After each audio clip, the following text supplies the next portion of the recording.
मंच पर विराजमान आदरणीय गण, प्रथम पंक्ति में विराजमान वरिष्ठ गण, सभी चयनित प्रतिभागियों के माता पिता, उनके गार्जियन और सभी प्रतिभागियों को मैं बधाई देना चाहूँगा कि उन्होंने विश्व की कठिनतम परीक्षा में अपना नाम दर्ज किया है। मेरा नाम रवि कुमार सिहाग है। मैं राजस्थान के गांव 3 DAM जो जिला श्रीगंगानगर के अंतर्गत आता है उसका निवासी हूँ। इस बार के पेपर में हिंदी माध्यम से मैंने 18वीं रैंक प्राप्त की है और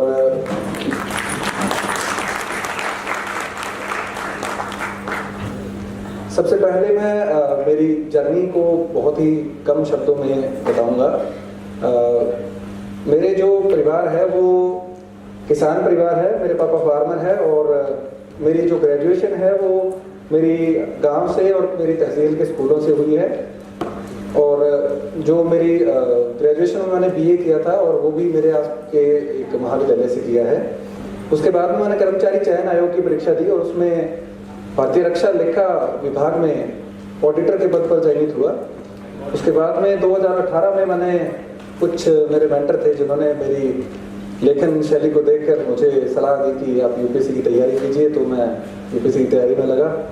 प्रथम प्रयास में भारतीय रेल यातायात सेवा अलॉट हुई, दूसरे प्रयास में भारतीय रक्षा लेखा सेवा में चयनित हुआ, तीसरे प्रयास में प्रारंभिक परीक्षा में उत्तीर्ण नहीं हो पाया और उसके बाद में सर्विस के साथ में तैयारी शुरू करते हुए मैंने एक अटेम्प्ट दिया और इस बार सभी कारकों को देखते हुए मेरे को 18वीं रैंक प्राप्त हुई।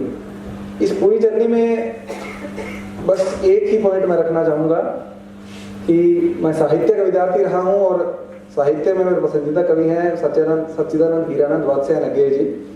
उनकी कविता है असाध्य विना, जिससे मेरा जीवन काफी प्रभावित हुआ है। उसमें है कि हम जो मानते हैं कि हमारी उपलब्धियां हैं उसमें हमारा स्वयं का योगदान लेश मात्र है। मेरी जर्नी में मेरे माता पिता का योगदान रहा है।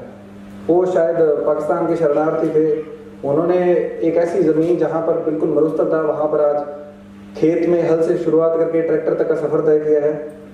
और मेरी अगर SSC की तैयारी की थी उसमें मेरे गुरुजनों का योगदान रहा है, मेरे मित्रों का योगदान रहा है। अगर आप बाहर रह के खाना भी खा रहे हैं तो जो आपको खाना खिला रहा है कोई भोजनालय वाला, उसका भी योगदान है।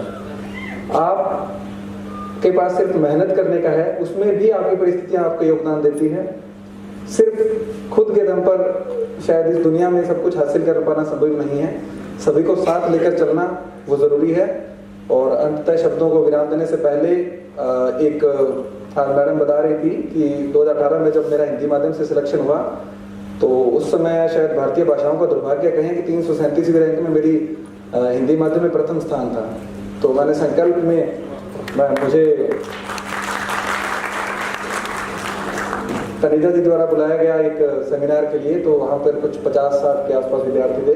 आज मैडम बता रही थी कि उसमें से एक विद्यार्थी का चयन इस बार भारतीय पुलिस सेवा में हो जाएगा और उसने मेरे जो व्याख्यान थे उसे प्रभावित होकर उसने तैयारी शुरू की थी।